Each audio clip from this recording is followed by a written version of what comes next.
دعا کرنے کا وقت نہ ملے اور وہ اپنی مرادوں کو دل میں لے کے سورہ فاتحہ پڑھ لے تو اللہ اس کو مانگنے سے زیادہ عطا کرے.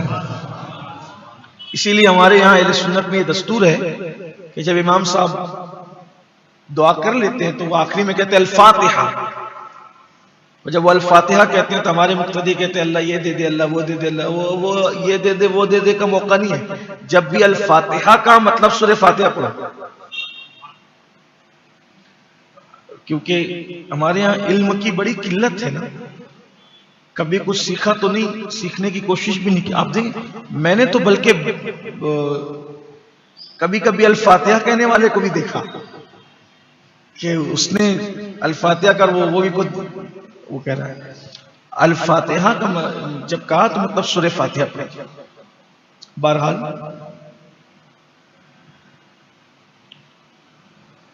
یہ ایسی سورہ مبارکہ ہے جیسے کوئی کتاب لکھتا ہے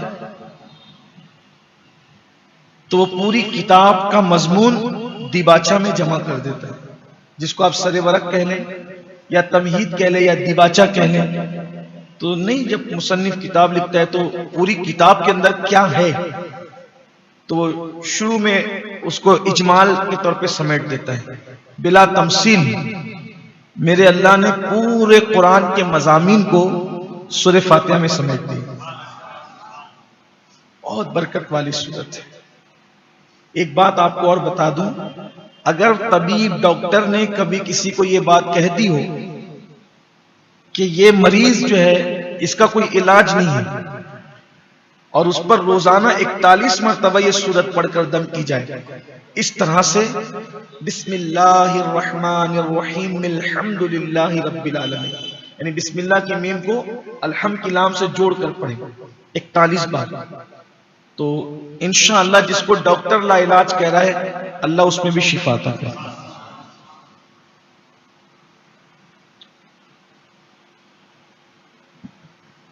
آغاز ہوتا ہے الحمدللہ رب العالمین. سب خوبیاں اللہ کو ہیں جو مالک سارے جہان ہیں. اس سے ہمیں درس مل رہا ہے کہ جب کوئی کام کرو تو بسم اللہ سے کرو، لیکن ساتھ میں الحمدللہ بھی. بسم اللہ والحمدللہ یہ بھی سنت ہے. کسی بھی کام کا آغاز بسم اللہ کے ساتھ اللہ کی حمد سے، اس لیے کہ انسان کی زبان سے جو پہلا کلمہ نکلا وہ بھی الحمدللہ رب العالمین. حضرت آدم علیہ السلام کا جب مجسمہ بنایا اللہ نے، آپ نے سنا اس کو، ابھی پہلے پارے پوری داستان ہے اس کی طرف میں نہیں جاؤں گا. پچھلے دروس جو آپ برسوں سے سنتے آ رہے ہیں اس میں شاید وہ پیش کر دیا گیا ہے، لیکن یہاں جب اللہ نے آدم علیہ السلام کا مجسمہ بنایا تو اللہ رب العزت نے آدم علیہ السلام کے جسم میں روح ڈالی. تو وہ روح جو ہے وہ پہلے ناک میں گئی، روح ناک میں گئی تو حضرت آدم علیہ السلام کو چھینک آئی. کبھی آپ غور کرنا، ناک میں کوئی چیز جاتی ہے تو چھینک آتی ہے. کوئی عام طور پہ کوئی بچوں کے ساتھ مستی کرتا ہے تو کوئی ہلکی سی لکڑی وغیرہ نرم سی اگر ناک میں ڈالے گا تو چھینک آئے گی. ہلکی سی مرچ کی بو وغیرہ بھی جائے تو چھینک آتی ہے، دھول بھی جائے تو چھینک آتی ہے. تو روح گئی آدم علیہ السلام کی ناک کے ذریعے سے، روح ناک کے ذریعے سے گئی تو آپ کو چھینک آئی. چھینک آئی تو آپ نے پہلا کلمہ جو اپنی زبان سے ادا کیا ہوگا الحمدللہ رب العالمین. اور جو بندہ الحمدللہ رب العالمین کہتا ہے گویا اس نے اللہ رب العزت کی تعریف کر دی. ہر اعتبار سے ہم اللہ کی تعریف کا حق ادا نہیں کر سکتے، لیکن الحمدللہ رب العالمین کہہ دیا مطلب اللہ کی تعریف آپ نے کر دی. تو ساری خوبیاں اللہ کو ہیں. اس سے یہ بھی آپ کو پتہ چلنا چاہیے کائنات میں کسی کی بھی آپ تعریف کریں وہ دراصل تعریف اللہ ہی کی ہے.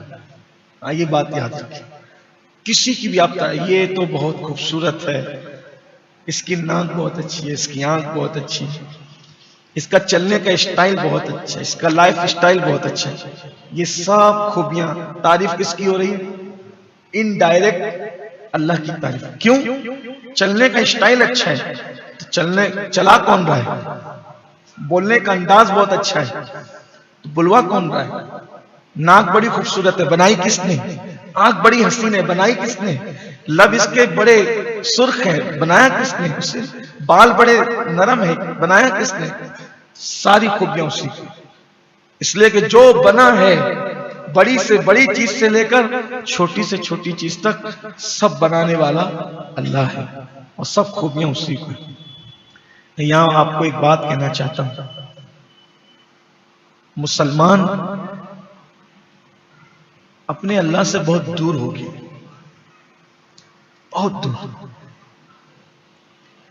اس کو دوستوں پر جتنا بھروسہ ہے اتنا بھی بھروسہ اس کو اپنے اللہ پر نہیں.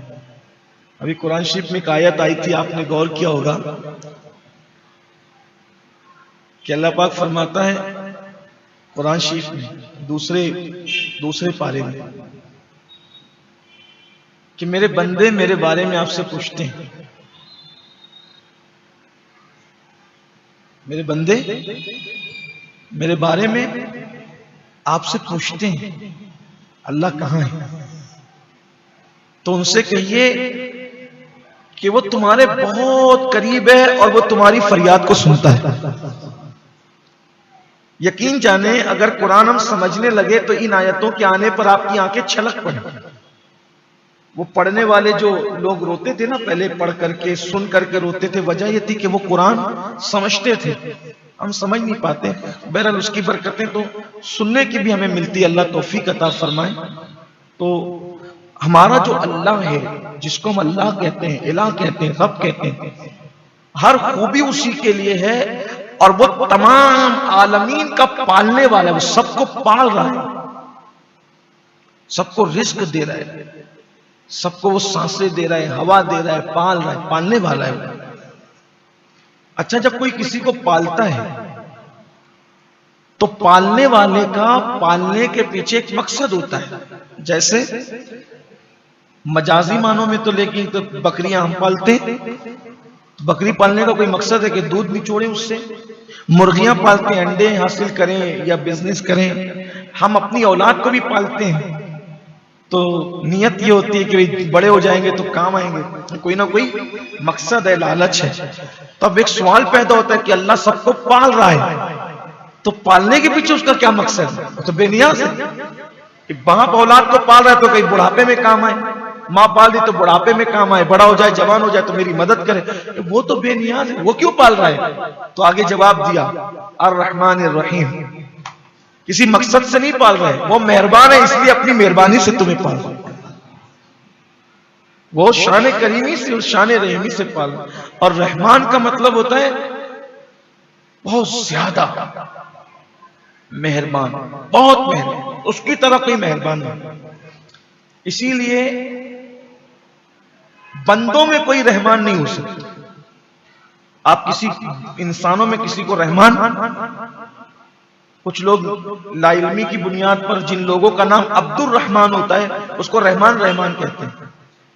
یہ گناہ ہے، رحمان نہیں کہہ سکتے، عبد الرحمان کا بہت سختی ہے اس پر، کیونکہ رحمان کا مطلب ہوتا ہے بہت مہربان، یعنی جس کی مہربانی کی کوئی حد ہی نہیں ہے اس کو کہتے ہیں رحمان. آپ کو بتاؤں بے حد مہربانی کیا ہے؟ اگر کوئی بیٹا اپنے باپ سے بغاوت کر دے، بیٹا، تو باپ کیا کہتا ہے؟ نکل، چل نکل گھر سے. صحیح ہے؟ کھانا پینا سب بند. ٹھیک، دنیا کے کروڑوں لوگ اس سے بغاوت کر رہے ہیں، یعنی کہ اس کو چھوڑ کر کوئی درخت کی عبادت کر رہا ہے، کوئی ندی کی عبادت کر رہا ہے، کوئی پتھر کی عبادت کر رہا ہے، لیکن اس کی شان رحمانی تو دیکھو، جو باغی ہیں ان کو بھی رزق دے رہا ہے، جیسے وفاداروں کو دے رہا ہے باغیوں کو بھی دے رہا ہے. اس کی حد ہے کوئی؟ انسان اپنی اولاد کی روزی روٹی بند کر دیتا ہے جو اس کے اختیار میں، اگر وہ بغاوت کر دے تو لوگ اخبار میں دے دیتے ہیں فلاں میرا بیٹا نہیں ہے، وہ اس کے بارے میں مجھ سے کوئی کانٹیکٹ نہیں کرنا. وہ شرابی ہو گیا، یہ ہو گیا، وہ وغیرہ وغیرہ، لیکن اس کی شان تو دیکھو. ارے حق تو یہ ہے کہ جن لوگ، اچھا جو لوگ دوسروں کو خدا بنا کے عبادت کرتے ہیں ان کو تو دے ہی رہا ہے، وہ تو ان کو بھی دیتا ہے جو اپنے آپ کو بھی خدا کہتے ہیں. بولو فرعون کو کھلاتا تھا کہ نہیں کھلاتا؟ نمرود کو کھلایا کہ نہیں کھلایا؟ آج بھی دیکھو کتنے بڑے بڑے مغروروں کو پال رہا ہے. اگر وہ نہ پالے تو وہ کھا نہ سکے. تو وہ رحمان ہے اور رحیم. اچھا کوئی رحیم ہو سکتا، مطلب رحمت والا، بلکہ حضور کا بھی ایک نام ہے رحیم. قرآن میں کہا ہے کہ رؤوف الرحیم، ان کو رؤوف بھی کہا اور رحیم بھی کہا. لیکن وہاں بھی بہتر ہے کہ عام انسانوں کو ڈائریکٹ رحیم نہ کہیں، عبد الرحیم کہا کریں. لیکن اگر رحیم کہہ بھی دیں تو کوئی گناہ نہیں ہے، کوئی حکم سخت نہیں ہے، کیونکہ قرآن نے بھی کہا رحماء بینہم، کہ وہ آپس میں ایک دوسرے کے ساتھ رحیم ہے، رحم کرنے والے، رحمت کا برتاؤ کرنے والے. اب رحمان و رحیم سن کر کوئی حد سے آگے نہ بڑھ جائے کہ بھئی وہ بہت مہربان ہے، رحمت والا ہے، تب چلو زنا کرو، شراب پیو، حرام کھاؤ، بغاوت کرو، جو جی میں کہو. تو دیکھو فوراً کنٹرول بھی اب کیا، کہا مالک یوم الدین، وہ حساب لینے والا، جو دن جزا کا دن ہوگا، حساب کا دن ہوگا، وہ اس کا مالک بھی ہے، یعنی پھر حساب بھی لے. یعنی یہ نہیں کہ شان کریمی اور رحیمی سن کر آپ تم بگڑنے لگو، آوارگی کی راہ پہ جاؤ، نہ نہ نہ، فوراً کنٹرول بھی کیا جا رہا ہے. اور روز جزا کا مالک، یعنی وہ حساب لے گا، تو اس سے ڈرتے بھی رہو. اور آپ سوچیں گے کہ بھئی روز جزا کا مالک ہے تو آخر یہ کیا شان ہے؟ تو یہ بالکل ایسے ہی ہے، اللہ اکبر، کہ آج کے دن، گزرے ہوئے کل میں بھی اور آج میں بھی اور آنے والے کل میں بھی، ہر انسان کسی نہ کسی چیز کا مالک. جیسے مجازی طور پر ہی صحیح، آپ اپنے کپڑوں کے مالک ہیں، آپ اپنے کاروبار کے مالک ہیں، آپ اپنے گھر کے مالک ہیں، زمین کے مالک ہیں، جائیداد کے مالک ہیں، موبائل کے مالک ہیں، کار کے مالک ہیں. لیکن جب روز جزا کا دن ہوگا، اس دن کسی کے پاس کوئی ملکیت نہیں. اسی لیے تو بڑے بڑے بادشاہوں کو سب کو مار ڈالے، سب مر جائیں، فرشتوں کو ہی مار ڈالے گا، حتیٰ کہ جس کی سور کی آواز سے سب مر جائیں گے. تو اللہ تعالیٰ فرمائے گا کہ سب مر گئے، تو جناب اسرافیل کہیں گے سارے انسان مر گئے، لیکن یہ فرشتے باقی ہیں، اب پھونک، سور پھونک. تو فرمایا گا سب مر گئے، کہا سب فرشتے مر گئے، سب پر موت طاری ہوئی، فرشتوں بھی موت طاری ہوئی، لیکن ابھی جبریل اور میکائیل اور میں باقی ہوں. اللہ فرمائے گا پھونک، سور پھونک. تو سور پھونکی، پھر پھونکیں گے تو کہا اب جبریل اور میکائیل نے بھی موت کا مزہ چکھ لیا. تو پھر کہے گا اب کون ہے؟ کہا میں بچاؤں اور تو بھی مر جا. تو جناب اسرافیل جو سور پھونکنے والے وہ بھی مر جائے، ان پہ بھی موت طاری ہوئی، اب کوئی نہیں بچے گا. تو پھر پوچھے گا لمن الملک، آج کس کی بادشاہت ہے؟ خود ہی پوچھے گا. یہ اپنا اللہ ہے، یہ اپنا الہ ہے. دیکھو بن مانگے اللہ نے آپ کو اور مجھے وہ مذہب دیا ہے جس نے معبود حق کا پتہ بتایا. حضور کا سب سے بڑا احسان ہم پر یہ ہے کہ اللہ کے رسول علیہ السلام نے ہمارا ہاتھ پکڑ کر ہمیں وحدہ لا شریک کی چوکھٹ پہ پہنچا دیا. یہ سب سے بڑا احسان ہے ان کا. اس احسان کا بدلہ کچھ نہیں دے سکتے ان کو، کوئی کچھ نہیں ہو سکتا. سوچو تو صحیح، کوئی پتھر، کوئی درخت، حتیٰ کہ لوگ شرمگاہوں کی بھی عبادت کر رہے ہیں، چوہوں کی، گوبر کی، جانوروں کی. اللہ نے ہمیں مسلمان بنایا، ہماری پیشانی کو بچایا، اور جھکائی تو کس کی بارگاہ میں؟ رب محمد کی بارگاہ. میں تو اللہ رب العزت کو اس طرح جانتا ہوں کہ جس کا بندہ اتنا بڑا ہے وہ معبود کتنا بڑا ہے، اس کی شان کیا ہوگا. ہم تو اسی طرح جانتے ہیں کہ جو اشارہ کر دے تو چاند ٹکڑے ہو جائے، اشارہ کر دے تو سورج پلٹ آئے. لیکن پھر جب یہ ساری شانیں دیکھتے ہیں تو کہتے ہیں کائنات میں ان جیسا کوئی نہیں ہو سکتا. لیکن پھر کہتے ہیں محمدن عبدہ و رسولہ، محمد اللہ کے بندے عبدہو، بندے خاص ہے اور اس کے رسول ہے. تو سوچا جو مردوں کو زندہ کر دے، چاند کے ٹکڑے کر دے، سورج کو پلٹا دے، جب بندہ ایسا ہے وہ خدا کیسا، ان کا خدا کیسا، وہ جس کے آگے جھکتے وہ کیسا ہوگا، رب محمد کیسا ہوگا، اس کی شان ہے. اور ہمارا وہی رب ہے، ہم اسی کی عبادت کرتے. تو پوچھے گا لمن الملک، آج کس کی حکومت ہے؟ کوئی جواب دینے والا نہیں ہوگا. پھر خود ہی جواب دے گا، للہ الواحد القہار. آج تو اللہ کی حکومت ہے جو ایک ہے، اکیلا ہے، اور وہ واحد ہے اور وہ غلبے والا ہے. پھر جب تک چاہے گا لوگ ایسے ہی فنا رہیں گے، کوئی نہیں رہے گا. پھر وہ جب چاہے گا پھر سب کو زندگی عطا کرے. تو اس میں بھی پہلے وہ حضرت اسرافیل کو زندہ کرے گا اور پھر ان کو سور دے کر فرمائے گا سور پھونکو. پھر دیکھیے اسی سور کی آواز سے مریں گے اور اسی سور کی آواز سے اٹھیں گے. یہ بھی اس کی شان ہے، اسی سے مارا اسی سے زندہ کرے گا، اس کی شان ہے. تو کہا مالک یوم الدین، روز جزا کا انسان